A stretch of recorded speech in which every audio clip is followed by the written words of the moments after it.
sciences physiques en terminale spécialité, on m'a demandé d'expliquer les équations horaires. Mais moi, je ne suis pas prof de physique, je suis prof de maths. Alors voici comment je les ai comprises.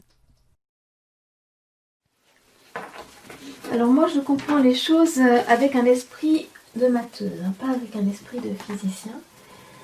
Et j'ai jamais eu l'esprit physicien. J'ai toujours, en fait, les seules choses que j'ai réussi en physique, c'est ce qui était des maths.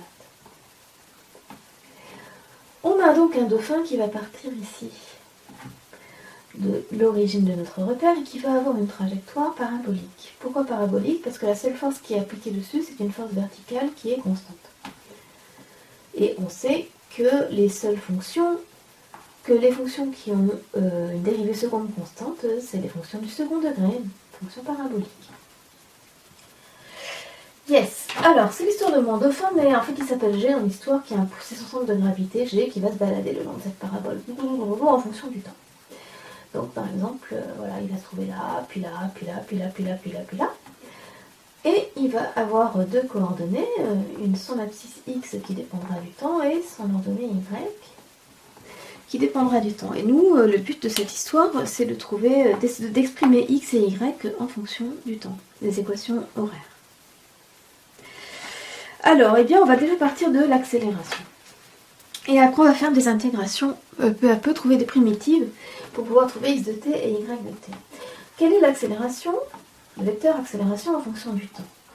Eh bien, la seule force qui est appliquée à mon point G, c'est son poids. Et si j'ai bien compris la deuxième loi de Newton, elle nous dit que la somme des forces extérieures appliquées à un point, elle doit être égale d'une part à mg, son poids, et d'autre part à m. C'est la deuxième loi de Newton, elle nous dit que la somme des forces extérieures vaut m fois l'accélération. Donc ça veut dire que l'accélération qui est appliquée à mon point G, finalement, c'est pareil que l'accélération de la pesanteur. L'accélération de la pesanteur, elle est comment? Elle est vers le bas. Et elle vaut 10 mètres par seconde au carré. Ça veut dire que mon accélération, sa composante horizontale, elle sera nulle. En revanche, sa composante verticale, elle sera égale à moins g, puisque les y positifs, c'est dans ce sens. Et comme elle est dans l'autre sens, eh bien, elle va être égale à moins g. Et on a vu que dans ce problème, on prenait g égale 10 mètres par seconde. Donc elle est égale à moins 10. Maintenant, je m'intéresse à quelle est la vitesse. Sachant que la vitesse, quand on la dérive, ça nous donne l'accélération. Quelle va être sa composante horizontale à la vitesse, le Vx de t, et sa composante verticale, le Vy de t. L'énoncé nous dit que le vecteur vitesse, au départ, il a une norme de 10 mètres par seconde. C'est le V de 0. Et qui ici, il est balancé avec un angle de alpha qui vaut 60 degrés. 60 degrés, son cosinus c'est 1,5 et son sinus c'est racine de 3 sur 2, c'est à savoir. Donc, ici, quelles vont être les composantes Vx? Je me demande en fait ce que va valoir le Vx de 0 et ce que va valoir le Vy de 0, sa composante verticale. Alors là, je suis en train de calculer ce de 0. Donc, que vaut le V de 0? D'après l'énoncé, on a son Vx de 0 qui va être égal à 10 que multiplie 1,5, puisque en fait c'est 10 cosinus alpha, c'est V cosinus alpha. Donc 10 que multiplie 1,5, 1,5 qui est égal lui-même au cosinus de alpha, et 10 c'est égal à la vitesse initiale, à la norme de V de 0, ça vaut 5. Et le Vy de 0, lui, va être égal à 10 sinus alpha. Le sinus de 60 degrés, c'est racine de 2 sur 2, donc il va valoir 10 fois racine de 3, pardon, c'est racine de 3 sur 2. il va falloir 10 racine de 3 sur 2, c'est-à-dire qu'il va être égal à 5 racines de 3. Donc ça veut dire ici que j'ai 5 racines de 3 et que là, j'ai 10 racines de 3. Pardon, 5 racines de 3 ici et que j'ai 5 ici. D'un autre côté, quand je fais l'intégration de... Parce que je sais que la vitesse, quand je la dérive, ça donne l'accélération. Donc quand j'essaie de trouver une primitive de la constante 0, ben, c'est forcément une constante. Une constante, dans un premier temps, on peut l'appeler A, la constante. Et quand je fais la primitive de moins 10, ça va me donner moins 10t plus une autre constante qui est B. Mais c'est super facile de trouver A et B parce qu'on sait ce qui se passe lorsque t égale 0. Lorsque t égale 0, on a la vitesse qui vaut 5. Donc notre Vt, Vx de 0, il vaudra 5. Et lorsque t égale 0, notre Vy vaut 5 racines de 3. Lorsque t égale 0 moins 10t, ben, ça vaut 0. Donc ça veut dire que notre B, il est égal à 5 racines de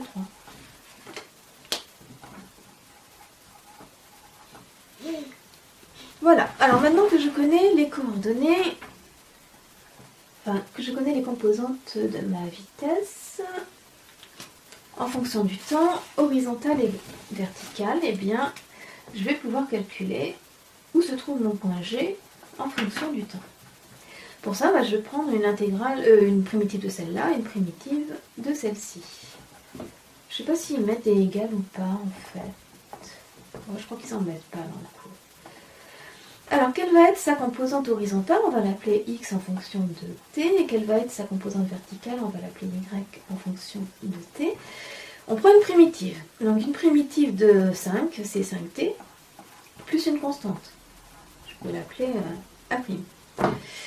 Et une primitive de moins 10t plus 5 racines de 3. Donc, t, quand je l'intègre, ça donne t2 sur 2. Donc, ça va me donner moins 10 fois t2 sur 2. Plus 5 racines de 3t plus une constante. B'. Je peux simplifier. Moins 10 sur 2, bah, ça fait moins 5. Donc ici, j'obtiens moins 5 T2. Plus 5 racines de 3t plus B'. Alors, comment connaître A' et B'? Pour ça, j'utilise le fait que lorsque t égale 0, eh bien, OG et le vecteur nul. OG de 0. G se trouve en haut. Donc, ses coordonnées sont 0 et 0. Le x de 0, il vaut 0, et le y de 0, il vaut 0 aussi.